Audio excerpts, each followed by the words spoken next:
Gaaboon aangorraa fonqolchaman birmannaa gaafatan humni waraanaa Gaaboon mootummaa aangorraa kaasuun aangoo qabatu har'a dhaga'ameera.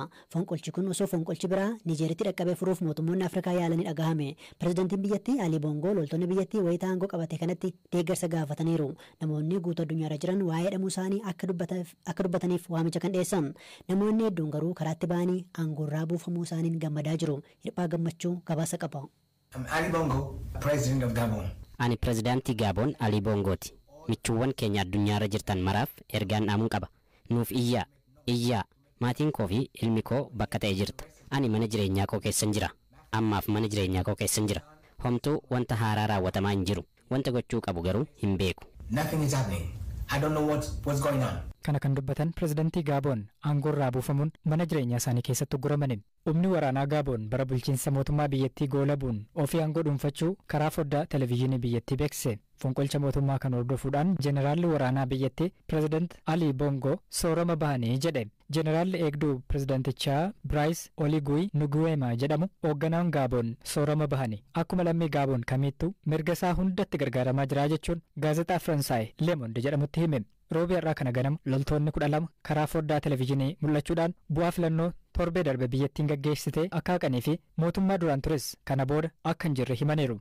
Akkasumas yeroo hin beekamneef daangaan biyyattis cufamuu beeksisan. Filannoo xumura torbee darbee biyyattiitti gaggeeffameen pirezidaantiin biyyattii aangorraa fonqolfaman Ali Bongoon mo'achuun isaanii ibsamee ture. Waraanni biyyattii aangoo qabate kun bu'aan filannoo gaafa sanbata darbee Gaaboonitti gaggeeffames fudhatama akka hin qabne ibsee jira. Koomishiniin filannoo biyyattii Ali Bongo sagalee caalmaan mo'achuu beeksisus paartiin mormituu garuu filannichi haqa qabeessa miti jechuudhaan bu'aa filannichaa mormee ture. Pirezidaanti Ali Bongoon aangorraa humna waraana biyyattiin kaafamuun isaanii aangoo biyyattii waggoota 53f maatiidhaan itti wal jijjiiruun bulchaa turan goolabee jira. Gaaboon biyyoota Afrikaa boba'aa hedduu oomishan keessaa tokko yoo taatu biyyattiin harki 90 bosonaan kan haguugamtedha. Fonqolcha mootummaa Gaaboonitti raawwatame kana dabalatee biyyoota Afrikaa gita bittaa Faransaay jala turanitti waggoota 3 keessatti fonqolchi mootummaa 8 gaggeeffamee jira. Nijeer, Burkina Faso, Giinii, Maalii fi Chaad biyyoota kolonii Faransaay fonqolchi mootummaa keessatti gaggeeffame turan. Gaaboonitti loltoonni mootummaa aangorraa buusuu beeksisan kun humna nageenyaa fi waraana biyyaalessaarraa kan walitti dhufan yoo ta'u mootummaa aangorraa buusuun nagaa eeguudhaaf murteessineerraa jedhan. Loltoonni Gaaboon aangoo qabachuu karaa miidiyaa beeksisuu isaanii hordofee magaalaa guddoo Gaaboon kan taate Labarviilee keessatti sagaleen dhukaasaa gurguddaan dhaga'amaa ture. Loltoonni biyyattii mootummaa aangorraa kaasuu hordofee mootummaa biyyattiirraa hanga ammaatti wanti jedhame hin jiru. Dura taa'aan Koomishinii Gamtaa Afrikaa Musafaaqii Mahamat fonqolcha Gaaboon keessatti raawwatame kana cimsanii akka balaaleffatan ibsaniiru. Filannoon dhuma torbee darbee Gaaboonitti gaggeeffame akkuma filannoowwan kanaan dura rakkoo qabaa jedhamee qeeqamaa ture. Gaggeessaa paartii mormituu cimaa kan ta'e Albert Wondoo Osaa namni jedhamu buufataaleen filannoo hedduun waraqaa filannoo suuraa isaa qabu akka hin qabnee fi maqaan kaadhimamtoota pirezidantiif paartii isaa wajjiniin qindoomanii dorgomanii akka haqame himatee jira. Gareen Reporters Without Borders jedhamu miidiyaaleen biyya alaa waa'ee filannichaa akka hin gabaasne taasifamus ibsee jira. Kanaan dura Pirezidaant Ali Bongo filannoo burjaajessuun aangoo qabachuu isaanii mormitoonni himachaa turan. Ali Bongoon gara aangootti kan dhufan bara 2009 abbaan isaanii Omar Duwaa hordofeeti. Amaaraa keessumaa magaalaa Dabar Maarqoositti guyyootaaf ture lammiileen nagaa lubbuu dhabuu jiraattonni bibbistiman ajjechaan alaa sochiin jiraattota danqamulee dubbatan baatii dura hidhattooti faannoo raayyaa irratti dhukaasa banuu darbees magaalota to'achuuf sochii eegaluu isaanii hordofe labsiin yeroo muddamaa labsameera. Raayyaan ittisa biyyaas naannichatti bobba'eera. Magaalota naannichaa gurguddoo gara caalu keessa hidhattoonni faannoo ba'us gabaafameera. Ta'us godina Gojjam Bahaa magaalaa Dabar Maarqoositti walitti bu'iinsi hanga guyyaa roobii har'aa itti fufuu fi lammiileen nagaa lubbuu dhabuu jiraattoti maqaan of dhoksaa jedhan BBCtti himaniiru. ዓርብ ዕለት እንደጀመረ የተኩስ ልውውጥ ነው የነበረው ከፋኖ ጋር ማለት ነው። ከተማ ውስጥ ላይ የተኩስ ልውውጥ ነበረ። በጣም ኃይለኛ የተኩስ ጉያ ጅማታ ኤገሌ ሚጣ ጀባቱ ጠቀባ ጅራ ፋኖ ወሊን ወልቲ ዱካሱቱ ቱሬ መጋላ ጊዱ ተኡሳቲ ነሞኒ ባኤን ሚደመኒሩ namoonni lubbuu dhabaniiru. Meeshaa gurguddaatu dhukaafamee manarra bu'a. Guyyaa kaleessaa xiqqoo tasgabbii qaba ture. Har'a barii sa'aatii 11 eegalee hanga sa'aatii 3tti dhukaasa guddaatu ture. Keessumaa gaafa wiixataa bakka Boolee jedhamutti nama baay'eetu du'e.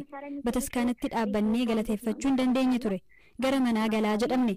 Meeshaan gurguddaa fakkeenyaaf bakka 5 kiiloo jedhamutti kan mana isaaniirra bu'ee mana isaanii gubeetu jira. Kan mana isaaniitti rukutamanis jiru. Baay'ee ulfaataadha. Mana keessa diinqa keessa teenyee adaraan oolchaa jechaa turre. ተረጋጋ ብለን የጊዮርጊስ ለተወጣሩና ልክ እንደወጣሽ ቤተክርስቲያን ደርሶ ጉያ ጎርጊሲ ተስገባ ይረጀኔ በተስካነ ደሜ ነሞኒ በተስካነ ብረጅረን ኩኩተመኒ ለፈ ዱካስ ዱፉን በሬ እኒ ዱካፈሜ ዮስ ብረገይ ሲንስ ገላፈታ መነኬስ ጉባ ሬፍ ጉያ ቶኮ ለመቱሬ አከጅሩ አስከሬን ነው ሲልና ብሎ አስከሬን የሚያነሳ ይገኛል። Jiraattonni humnoonni nageenyaa federaalaa manaa manatti sakattaa akka taasisaa jiranii fi kanneen faannoo deeggartu jedhan ajjeesaa jiru jechuun illee himataniiru. Namoonni du'anii gadda taa'uun rakkisaa ta'uu ibsan.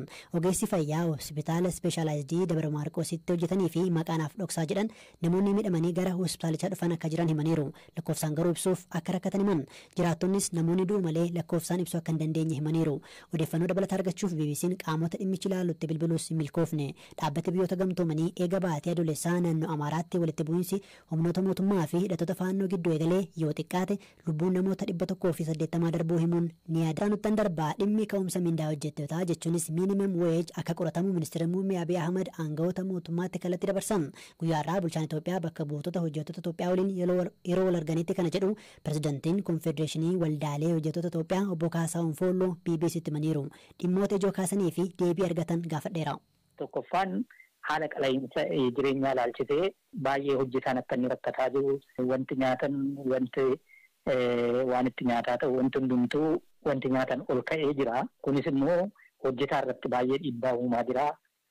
Keessumattuu hojjetaan miindaa argatee jiraatu rakkataa jira. Hojjetaan miindaa gadaanaa argatus keessumattuu jireenya kan akka hin dandeenye rakkoo cimaa keessa akka inni jiru ibsine. Kanaaf gaaffii nuyi kaafne gaaffii jireenya qaala'insaa fooyyessan keessaa tokkoffaan gibirri hojjetaarraa miindaa isaarraa muramu akka gadi xiqqaatu. Tokkoffaan kana lammataa durgoon hojjetaadhaaf kaffalamu 500 olii taaksiititti kaffalama. Tiraanspoortiin waajjiraaleen kaffalan yoo jiraate warshaan hojjetaadhaaf kaffaluu jiraate 600 yoo ta'e irraa citaa. Kun jechuun guyyaatti birrii qarshii 20 jechuudha. Finfinnee keessatti guyyaa guutuu tiraanspoortiidhaaf hin ga'a jedhamee kan yeroo sana tilmaamame amma kun gartokkeeyyuu hin ga'eessu gara lamaanii miti. Dhaqaaf gala miti gartokkeeyyuu hin ga'u. Waa'ee kana akka keessa gadi hir'atuu fi inni biraan immoo minimum weejii kan jedhamu miindaa ka'umsaa akka waliigalaatti akka biyyoolessaatti akka inni jiraatuuf kanaan dura labsiidhaan bahee ture.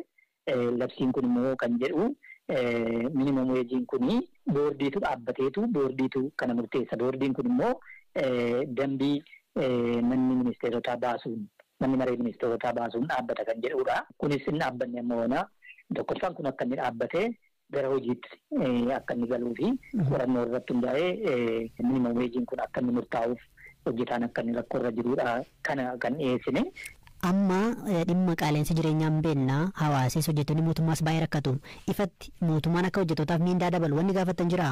Dabala miindaa karaa adda biraatiin immoo mootummaarraa kennamuu qaba kan jedhu miti kan kaafne jechuudha gara keenyaan. Tole gaaffii xumuraati.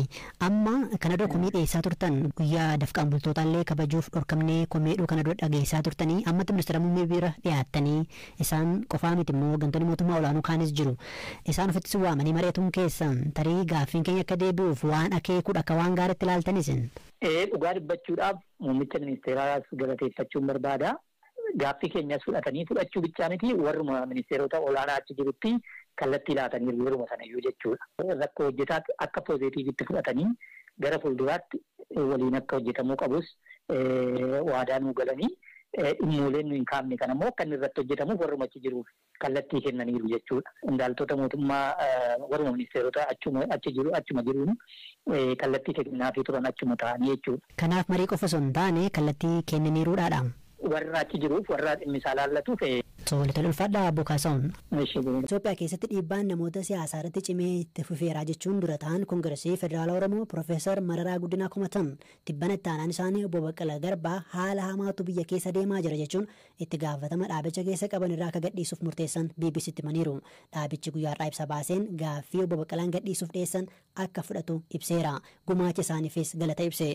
Waggaa dura ture itti gaafatamni isaanii akka dheeratu kora dhaabichi taa'een kan filate. Bakka isaanii akkaataa adeemsa dhaabaatti namni biraa akka bakka buufamu Profeesar Mararaan himaniiru. Gama kaaniin xalayaan dhaabbaticharraa akka ba'e fakkeeffamee dhimma odiitii Obbo Baqqalaa irratti kaasu kan isaan akka hin taane turtii BBC waliin taasisaniin himaniiru.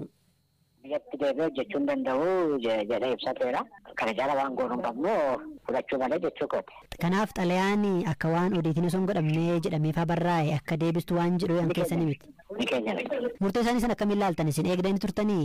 Walli waan gara sanatti hin deemaa waan nutti hin jiru.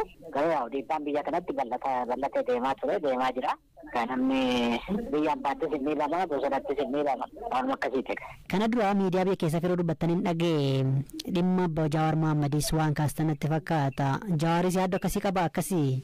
Waan akkasii natti dhime. Akka adeemsaatti namni siyaasaa tokko paartii keessan keessa yeroo bahu adeemsatti gadhiisuu qabaami? Wala namni karaa baay'ee na hidhamee gadhiisuu danda'a, biyyaa bahee gadhiisuu danda'a, bosona dhagee gadhiisuu danda'a. Karaa baay'ee biyya keessattis dadhabee dhiisuu danda'a. Karaa baay'eedha jechuudha namni paartii keessaa bahuu kan danda'u. Erga obbo Baqqalaan yaa'ii olii galaa godhatanii akka dura taa'anii akka isaan filaman ergatee reefu waggaa tokko bakka isaanitti eewutu bakka bu'a akka adeemsa dhaabaatti. Inni ganaadha. Ganaa seera keenya ilaallaa bakka buusuu kan danda'u yoo ta'u gubaa'ee fi maakkalaa komiteedha. Jaljinnee bakka buusuu hin dandeenye. Kanaaf koratutu murteessa jechuudha. Kora lama qabna. Kora lamaan jidduutti maakkalaa komiteedha kan hojjetu.